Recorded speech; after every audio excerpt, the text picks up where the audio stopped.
I still remember the silence of that morning. It was the kind of silence that does not sound empty. It sounds heavy, as if the whole world is holding its breath, waiting for something to happen. I was standing near the window, holding a cup of tea that had already lost its warmth. Outside, the sky was gray, not because it was going to rain, but because some days simply begin without color. Some days begin in a way that already tells you, today, something will change. And something did. It was the day I looked around my life and finally understood a truth I had avoided for years. A quiet, painful, sharp truth. I had no one left to stand with me. It didn't happen suddenly. Loneliness rarely does. It grows slowly, like dust on a shelf. You don't notice it until one day you touch the surface and realize just how thick it has become. I had spent years helping everyone around me. If someone needed money, I was there. If someone needed a place to stay, my doors were open. If someone needed advice, comfort, or even just a silent presence, I was the first one they called. People liked to say, "You're such a strong person. You always know what to do. You're the one we can count on." But no one ever asked, "Who do you count on?" And for a long time, I told myself that it didn't matter. I told myself that helping others was enough, that being needed was its own kind of companionship. But that morning, as I stood alone in my quiet home, I felt something inside me finally give way. The silence was no longer peaceful. It was no longer gentle. It was loud, painfully loud. And it echoed with a single realization. When life pushed me to the ground, no one reached out their hand.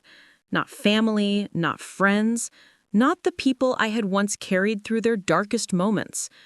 There is a special kind of heartbreak that comes not from betrayal, but from absence. It does not scream. It does not break your world in one violent moment. It simply lets you fall. And as I stood there that morning, I felt the weight of every moment I had ignored, every disappointment I had brushed aside, every time I said, "It's okay," when it was not okay. It all led to this day. The day I finally realized I was standing alone.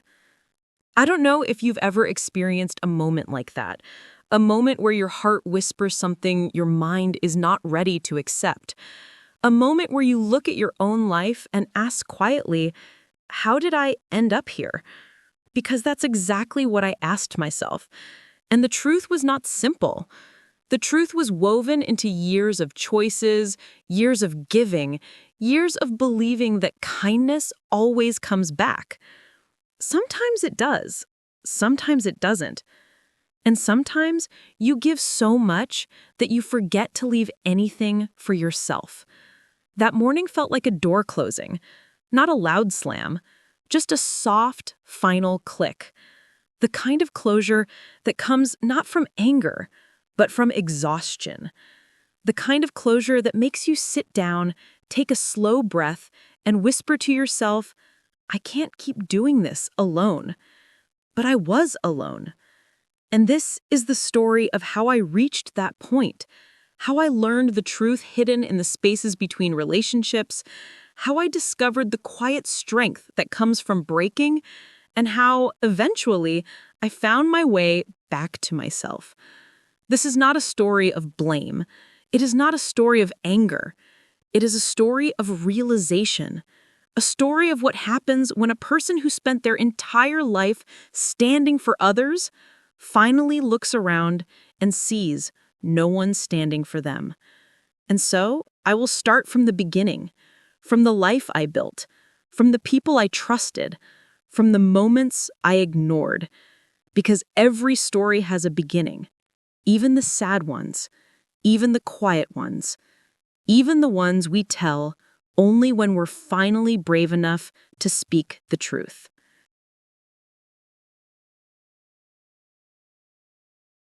Before I tell you how everything fell apart, I need to tell you how everything began. Because loneliness never starts in one moment. It grows from the pieces of a life we once believed was whole. I grew up in a home where helping others was not a choice. It was a way of living.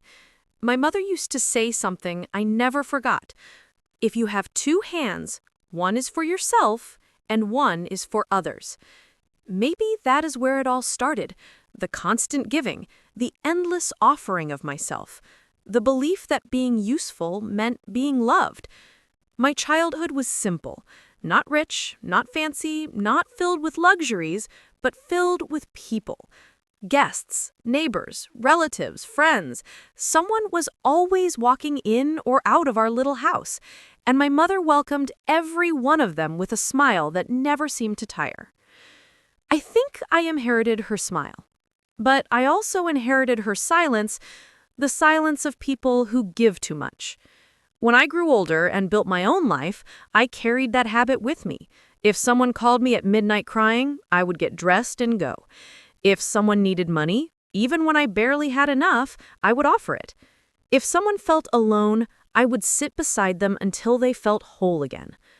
People trusted me with their pain. They trusted me with their secrets. They trusted me with their weaknesses. But they never asked about mine. I never showed it, of course. People like me don't show their struggles. We smile. We hold everything together. We tell everyone, don't worry, I'll handle it. And I did handle it. Every crisis, every emotional storm, every problem that wasn't mine. Somewhere along the way, I became the person everyone leaned on, but no one thought I might need a shoulder too. Years passed like this, quietly, naturally, almost peacefully. I built a home, raised children, supported relatives, and tried to keep my family connected, even when misunderstandings grew like cracks between us. My children, God bless them, were not bad, just busy, just distracted by their own lives, their own responsibilities, their own families. Sometimes I wondered if I had raised them to be too independent, or if I had taught them that I would always be the strong one, the one who didn't need anything in return. Maybe they believed I didn't feel pain. Maybe they believed I didn't get tired.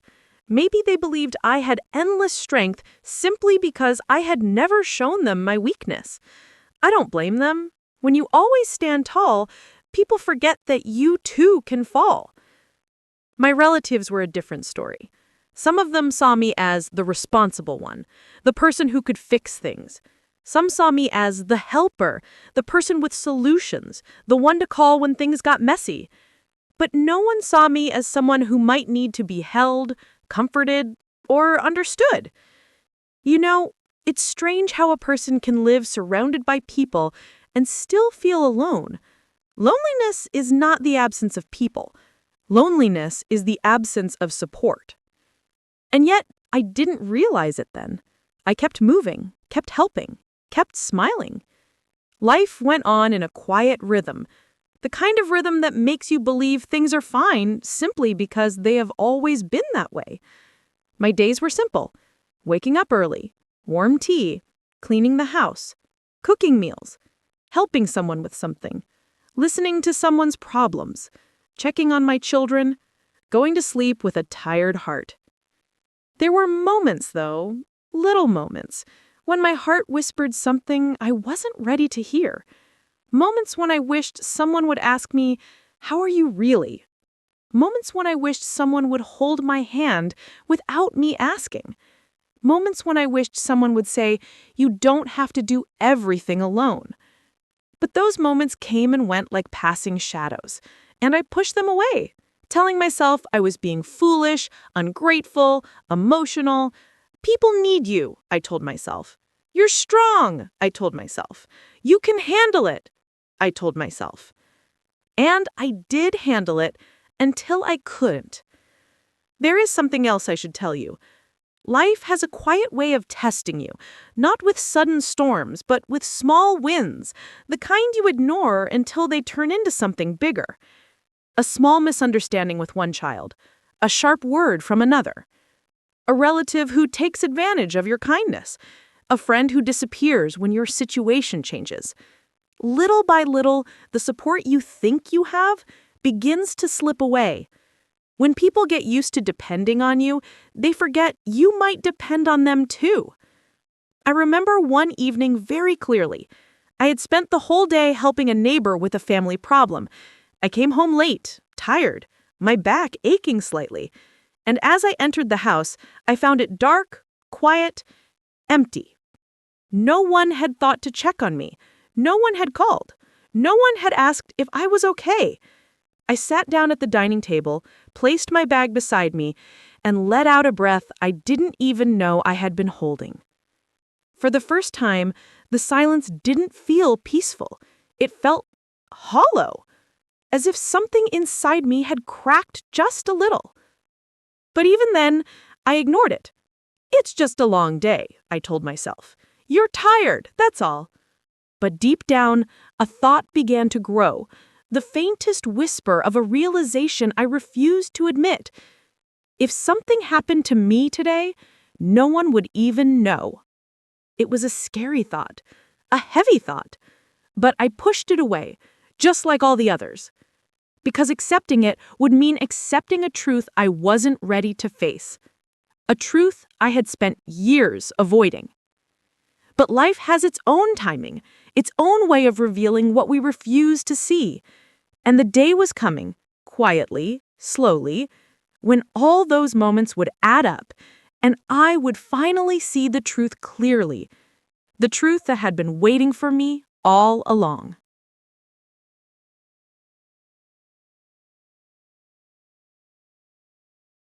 Loneliness does not arrive like a storm. It arrives like a series of small clouds, each one harmless on its own, but together they dim the whole sky. My life began to change in small, almost unnoticeable ways. Little moments that should have meant nothing, but somehow they stayed with me. At first, I didn't understand why. It started with simple things. A phone call that went unanswered. A message seen but not replied to. A promise made lightly and forgotten just as easily. Small things. But sometimes small things carry a very big meaning. The subtle distance. My children had always been busy, but now busy started to feel more like distant. If I called them, they would answer with short voices. Ummi, I'm in a meeting. Ummi, I'll call you later. Ummi, I'm tired right now. And they meant it. I don't think they were trying to hurt me. But once you hear the same lines again and again, they begin to sound like something else. Ummi, not now. I used to always understand, but somehow understanding became a habit only I practiced. One evening, I had been feeling lightheaded. Not sick, just tired. The kind of tired that feels like it has been collecting inside you for years. I called my eldest child. He didn't pick up. I called again. Still nothing. I checked the time. It wasn't late. I knew he was home. His online status showed it. So I waited. 5 minutes, 10 minutes, an hour. Nothing. I ended up drinking water, lying down for a while, and eventually feeling better. But the next morning he messaged. Sorry, Ummi, slept early. Everything okay? I stared at that message for a long time. I wanted to say, no, I needed you. I wanted to say, just hearing your voice would have helped. I wanted to say, I felt alone. But instead I wrote, yes, Beta, I'm fine. Because that's what mothers do. We hide our pain to protect the people we love, even from the truth. The slow fading of friendships. Friends, they disappear even more quietly. One friend I had known for years slowly stopped calling me. I had helped her through so many difficult moments, heartbreaks, financial struggles, family problems. I had been there for her every time she needed me. But when I needed someone to simply talk to, she was always busy. One day I called her after weeks of silence. "Hello?" she answered, her voice distracted. I asked, "You sound busy. Should I call later?" She replied, "Actually, yes, I'm with someone right now. I'll talk later." But later didn't come. It rarely does. When someone has already placed you at the bottom of their priorities, I hung up the phone, stared at the wall, and told myself not to feel hurt. But I did. Hurt doesn't come from what people do. Hurt comes from what you expected they would do, and they didn't. The family who took, but never returned. There were relatives who saw me as the solution to their problems. A niece called when she needed money for her wedding. I gave what I could, even more than I should have. She promised to pay it back soon. She never did. Another relative stayed at my house for weeks because of a personal fight with her husband. I fed her, supported her, talked to her, kept her spirits steady. When she reconciled with her husband, she left with a smile and did not call again for months. People come to you when you give light. But when your light dims, they search for another source. The first sign something was truly wrong. One afternoon, I was sitting in the kitchen, peeling vegetables. The radio was playing softly, in the background, a slow, old song that I had heard so many times. But suddenly, the room started to blur. My hands felt weak. My breathing felt strange. I placed the knife down and closed my eyes. A sharp pain ran across my back, not unbearable, but enough to make me sit still. I waited. Slowly, the feeling passed. But something changed inside me that day. For the first time in years, a thought crossed my mind. If something happened to me today, who would even know? I wasn't scared of dying. I was scared of dying unnoticed. I sat there for a long time, listening to the ticking of the clock. Every second felt heavier than the last. I wanted to call someone, but then I realized there was no one who had time. So I took a deep breath, finished peeling the vegetables, and continued with my day, like always. Because what else was I supposed to do? The conversations that hurt more than silence. Sometimes the little things people say cut deeper than harsh words. One day I told my youngest, "You don't call me much these days." He replied, laughing lightly, "Ami, you're strong. You don't need anyone." Strong. That word again. People use it like a compliment, but sometimes strong is just another word for, "You don't matter enough for me to worry." I smiled and didn't correct him, but his words stayed with me. Imagine being so strong that people forget you might break. The day I collapsed. There is always one day in every story, one moment, one scene that holds the weight of everything that came before it. For me, that day arrived quietly. No thunder, no shouting, no storms.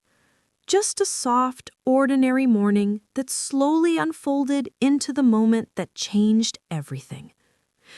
The day everything finally broke. It was a Sunday. The kind of Sunday where sunlight enters the house gently, touching the furniture like it has all the time in the world. The kind of Sunday where families usually sit together, talking, cooking, laughing. But in my house, the only sound was the ticking of the wall clock. I woke up feeling heavier than usual, a tiredness that felt like it was coming from my soul, not my body. Still, I moved through the morning like I always did. I made tea. I warmed the house. I opened the curtains. But as the sunlight spread across the floor, it revealed something I had been trying to hide from myself. My life was empty. Not my home, not my furniture, not my kitchen or my living room, but me. I was empty. And I had been empty for a long, long time. But that was not the moment everything broke. The moment came a little later. A call I shouldn't have been afraid to make. Around noon, I felt dizzy again. Not as briefly as before. This time it stayed. I sat down in the dining chair, closed my eyes, and tried to breathe slowly. My chest felt tight, as if someone had placed a heavy stone on it. For the first time in my life, I felt genuinely scared. Not for my body, but for the truth that fear revealed. I had no one to call. Not because my phone didn't have numbers.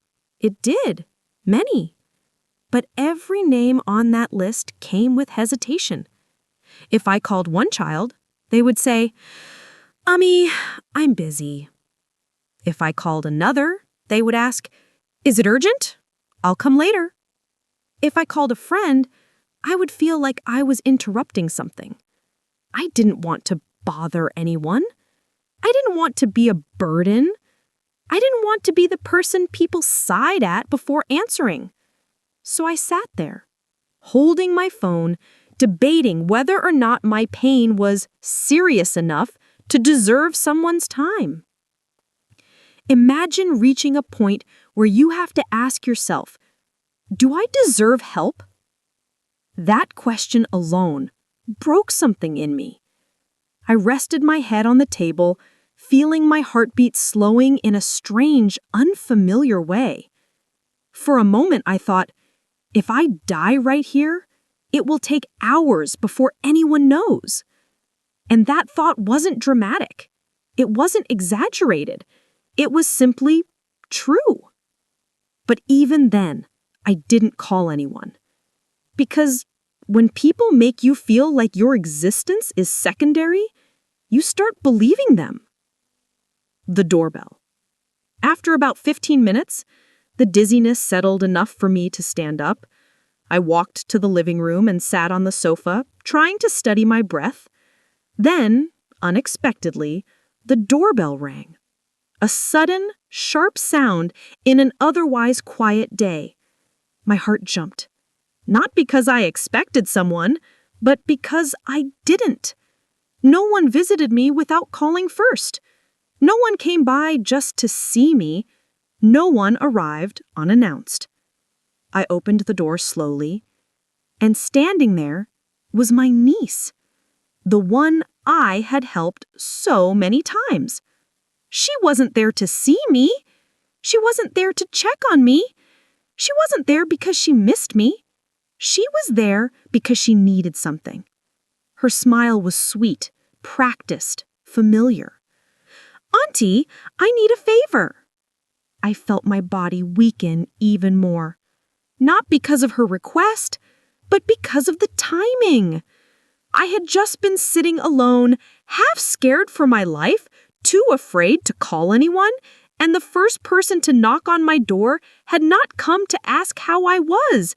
She had come to ask for more. I stepped aside and let her in. Old habits die slowly. She sat on the couch and talked for 15 minutes straight. About her plans, about her life, about her needs. Not once did she ask how I was doing. Not once did she look at me closely enough to notice the paleness on my face, or the shaking in my hands, or the heaviness in my voice. Not once. When she finally asked for money, again, something inside me finally snapped. Not loudly, not angrily, not dramatically, just quietly. Like a thin thread that had been pulled one last time, And this time, it broke. I looked at her and asked softly, "Tell me, have you ever come here when you didn't need something?" She blinked, confused. "Auntie, what do you mean?" I didn't raise my voice. I didn't cry. I didn't sound angry. I just asked again, "If I was sick today, would you have come?" Her smile faded. Her eyes dropped, but she didn't answer. And her silence was the answer. She left a few minutes later. She didn't get upset. She didn't apologize. She simply realized I had nothing left to offer, not even money. And she left. When the door closed behind her, the house became quieter than I had ever heard it, and I stood there, staring at the closed door, feeling something inside me slowly collapse. I wasn't angry. I wasn't bitter. I was simply done. The phone that didn't ring. You would think that after such an emotional moment, someone would call. A child, a friend, a relative, someone. But the house remained silent. The phone didn't ring. No message came.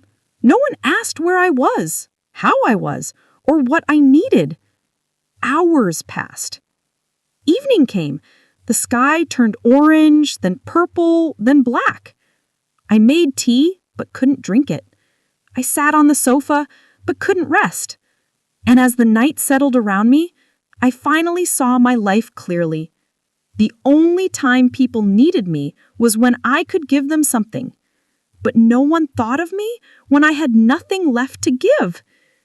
That truth hit harder than any pain in my chest. And that led me to the exact moment, when everything inside me shifted forever. The moment that broke my... I did not sleep that night. I lay awake in the dark, staring at the ceiling, listening to the slow ticking of the wall clock. Every few minutes, I would close my eyes, thinking the heaviness in my chest would ease. But it didn't. Silence can be comforting, but that night, silence felt like a punishment. It reminded me that my house was full of people, yet I still felt alone. Around 4 a.m., I finally got up. I made tea for myself. The steam rising from the cup felt warmer than any human presence in that house. While holding the cup, a strange thought came to me. When did my home stop feeling like home? I tried to trace back the moment, but there wasn't just one. There were hundreds, small ones, quiet ones, invisible ones. Moments where I gave up a little piece of myself just to keep the peace. Not once did I imagine that peace would leave me empty-handed one day. The morning that felt like a goodbye. When the sun finally rose, I went to open the curtains in the lounge. The light poured in gently, making everything look peaceful, even though my heart wasn't. Then I heard footsteps. It was my son. "Ami, you didn't sleep?" he asked softly. I smiled weakly. I slept a little. That was a lie. But mothers are experts at lying when the truth would hurt their children. He looked uncomfortable, almost guilty, as if he wanted to say something but couldn't find the right words. "Ami, things will get better," he whispered. I nodded, even though I didn't believe it. Then he said something that stayed with me all day. "Don't take things too seriously. She didn't mean it." I looked at him for a long moment. My heart whispered, but she did mean it. And I could see on his face that even he knew it, but he didn't want to take a side. He didn't want to confront anything. He wanted peace without the work required to create peace. I didn't blame him. Sometimes the people we love the most turn into silent spectators, not because they're bad, but because they don't know how to protect us without disrupting their own comfort. When love becomes one-sided. As the day went on, I found myself moving through the house differently. almost as if I was trying not to disturb anyone. I noticed how the things I once managed had shifted quietly into someone else's hands. The kitchen, the grocery decisions, the guests, the conversations, the choices, all of it. I was living there, but not needed there. It is a terrible feeling, loving a place so deeply, while knowing the place had stopped loving you back. Around noon, I stepped outside into the backyard. The winter sun was soft, the breeze gentle. I sat down and closed my eyes for a moment. It felt like the world had paused, giving me a little room to breathe. And then I asked myself something I had avoided for years. Why did I stay silent for so long? I think the answer was simple.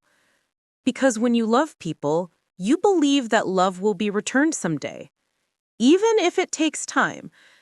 But that day, sitting alone in that backyard, I realized something painful. Love does not come back just because you gave it. Love only returns when someone chooses to return it. And no one had chosen me in a long time. The words I needed, but never heard. Later in the afternoon, I saw my daughter-in-law in the kitchen. She didn't look up when I walked in. She moved around with confidence, as if the entire house belonged to her. It did now. I stood there for a second, unsure whether I should offer help or quietly leave. She finally spoke, but her words were sharp. "If you want tea, you can make it yourself. I'm busy." I smiled politely. I wasn't asking for tea. I just came to— "I know," she interrupted without looking at me. My voice softened. "I just wanted to know if everything is all right." She laughed, a short, cold laugh. "Everything is fine, but honestly, things were simpler before." She didn't finish the sentence. But I didn't need her to. I knew what she meant. Before me. Before my presence. Before my existence became an inconvenience. A part of me broke quietly inside, like glass cracking under pressure. I nodded and stepped out of the kitchen. Not because I was wrong, not because I was weak, but because I no longer wanted to force myself into places where my presence felt unwelcome. When the heart becomes tired. In the evening, my sisters called. Their voices always brought me comfort. Warm, familiar, caring. "How are you?" they asked. I opened my mouth to answer, but for the first time in many years, I didn't know what to say. Was I okay? Was I hurt? Was I lonely? Was I disappointed? I didn't have an exact answer. So I simply said, "I'm fine." Another lie, but sometimes lies protect the last pieces of our dignity.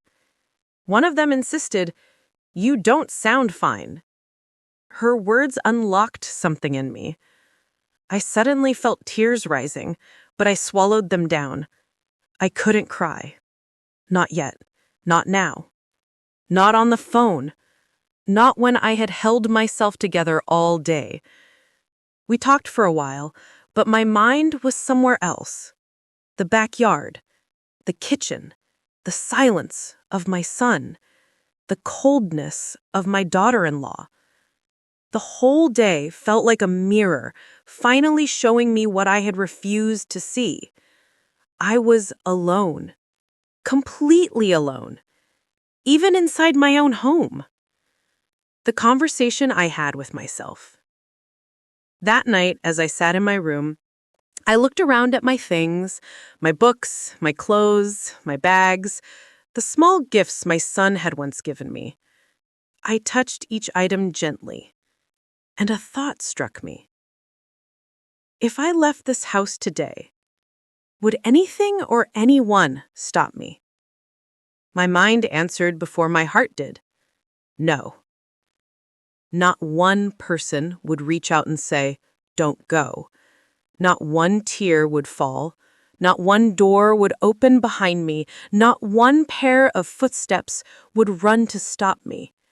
I would walk out quietly, and life inside that house would continue without a pause. This realization was sharper than any insult, louder than any argument, heavier than any disappointment. That was the moment. A soft, silent, breaking moment.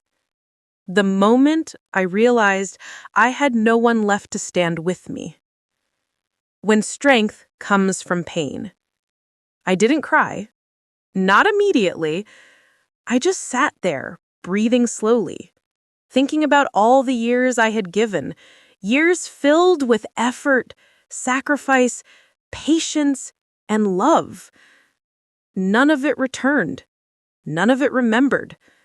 None of it seen. But something else happened that moment. A small shift inside me. A new thought appeared. One I had never allowed myself to consider. Maybe it is time to stand with myself. Not in anger, not in bitterness, not in revenge, but in quiet dignity. Because I deserved peace, even if no one else offered it to me. I deserved respect, even if I had to give it to myself. I deserved kindness, even if I had to be the one to provide it. For the first time, I felt a strange kind of strength growing in the same place that had been hurting all day. A strength built not from winning, but from finally letting go. The night that changed everything. Before going to sleep, I opened the window. The night air was cool, almost comforting. I whispered something softly into the darkness. I gave them everything. It's okay if they didn't give it back, but I won't give them the rest of me. It wasn't a dramatic declaration. It was a quiet promise. A promise to myself. A promise that no one else needed to hear. For the first time in years, I felt something small and peaceful settle inside me. Not happiness. Not yet. But acceptance. And acceptance is the first step towards healing. I slept that night, with tears on my pillow but peace in my heart. A broken peace, yes, but still peace. Because sometimes, realizing you have no one left is the only way to finally find yourself. That morning, when I opened my eyes, something felt different. The pain was still there, of course. The disappointment had not disappeared. The loneliness had not magically transformed into comfort. But something had changed inside me. It felt as if my heart had finally stopped fighting for a place that no longer wanted me. I sat up slowly, wrapped my shawl around my shoulders, and stood near the window. The sunlight was soft and warm, painting gentle shades across the room. For the first time in a long time, I didn't feel like I needed to rush. I didn't feel like I needed to please anyone. I didn't feel like I needed to earn love. I simply stood there, existing. Just me, my breath, my stillness. And that was enough. Star. The quiet decision I made. After breakfast, I quietly folded a few of my clothes. Not all, just enough for a few days. It wasn't a dramatic packing. I wasn't running away. I wasn't angry. I was just tired. Tired of waiting for someone to understand. Tired of hoping someone would stand with me. Tired of being strong in silence. My son watched me from the doorway, confused. Ammi, what are you doing? I didn't look at him for a moment. I kept folding. Then I said calmly, I'm going to stay with your khala for a few days. His face fell immediately. Ammi, why suddenly? I looked at him gently, with softness, not blame. Beta, sometimes a person needs to change their environment to breathe. He didn't understand. Maybe he didn't want to. But he didn't stop me. He didn't say, Ammi, stay. He didn't step forward. He just stood there in silence. And that silence told me everything. Star, the last conversation with my daughter-in-law. When she learnt I was leaving, she didn't hide her relief. She didn't try to cover it up with pretended kindness. So you're going? She said, trying not to smile too obviously. I nodded. Yes, for a while. She shrugged lightly. Take care. Call if you need anything. Her politeness was empty, just enough to avoid guilt, but not enough to hold meaning. I simply replied, I will. And then something surprising happened. She said, I think this will be good for all of us. I stared at her for a moment, not with anger, not with hurt, just with clarity. She didn't see what I had given. She didn't value my presence. She didn't understand the importance of elders in a home. But instead of feeling pain, I felt peace. Because I finally understood a truth. You cannot force someone to value you. You can only value yourself. And from that moment onwards, I did. Star. Walking out without tears. When I lifted my small bag, a strange lightness fell over me. I expected my heart to tremble. I expected my knees to weaken. I expected tears. None came. Instead, there was a quiet strength guiding my steps. My son walked me to the gate. He touched his forehead to my hand. Ammi, come back soon. I smiled gently. I will come back when my heart feels ready. A short pause. He looked away. I looked at him one last time and whispered in my heart, May life teach you gently what it taught me painfully. Then I walked out of that gate. For years I had walked out of that gate many times, to go to the market, to meet friends, to visit relatives. But this time was different. This time, I wasn't just leaving the house. I was leaving behind years of unspoken expectations, years of trying to belong. I wasn't walking away from them. I was walking back to myself. Star, the warmth I had forgotten. When I reached my sister's house, she opened the door with the biggest smile. There you are, she said, hugging me tightly. You should have come earlier. Her warmth felt like sunlight in winter. Inside her home, I felt something I hadn't felt in a long time. Belonging. She made tea, she sat with me, and she held my hand. And for the first time in many months, I let myself cry. Not because I was weak, but because I had finally found a place safe enough to let the tears fall. She didn't ask questions. She didn't blame my son. She didn't judge. She simply said, You have done enough. Now let life take care of you for a while. And those words melted something inside me. Star. Healing in small moments. The next few days passed gently. I woke up without fear of hurting someone's mood. I ate without feeling like I needed permission. I spoke without calculating if my words would be too much. I laughed. A real laugh. A free laugh. It felt strange at first, like rediscovering a part of myself I thought I had lost forever. I walked on the terrace in the evenings. I cooked simple meals for myself. I listened to music from my younger days. Little by little, my heart began to heal. Not completely, not instantly, but enough to breathe life back into me. Enough to remind me that pain does not last forever. Star. When my son finally understood. One evening, after almost a week, my phone rang. It was my son. His voice sounded different, softer, heavier. Ammi, when are you coming home? I paused. Beta, why do you want me to come? His answer came slowly, carefully. Because the house feels empty without you. I closed my eyes. Not because I believed him completely, but because I appreciated the attempt. I didn't want to punish him. I didn't want to stay away out of ego. But I also didn't want to return to the same hurt without change. So I said, I will come, but not the way I left. He was confused. What do you mean? I took a deep breath. I mean, I'm done being invisible. If I come back, I need respect, I need space, I need peace. There was silence, long silence.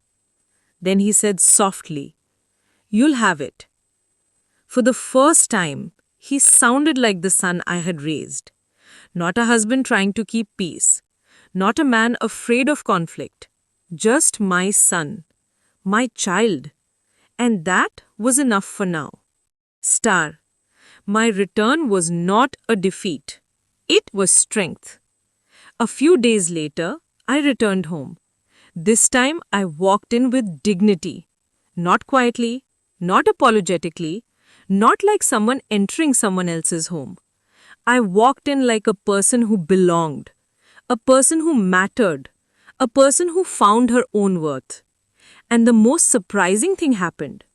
My daughter-in-law did not speak rudely. She didn't roll her eyes. She didn't make me feel unwanted. She stayed quiet. Maybe my absence had taught her something. Maybe she realized the difference I had made. Maybe she saw that silent sacrifices still hold value. I didn't expect an apology. I didn't demand change. I simply carried myself differently. And when you carry yourself with dignity, the world learns to treat you with it too. Star. The final lesson I learned. Over the next few weeks, life settled gently. Not perfect, not magical, just peaceful. And peace was all I wanted. One evening, as I sat alone in the backyard watching the sky change colors, a soft truth settled in my heart.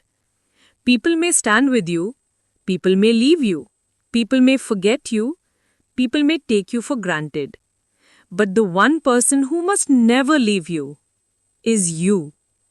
That day, the day I realized I had no one left to stand with me, I discovered something stronger.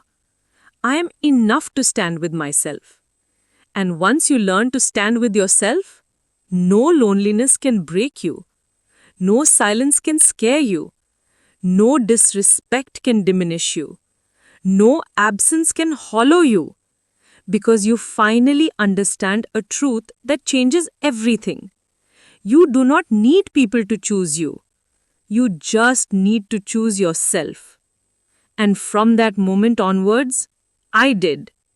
With peace, with strength, with dignity, with quiet, gentle confidence.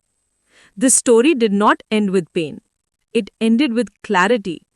A clarity I had waited years to find.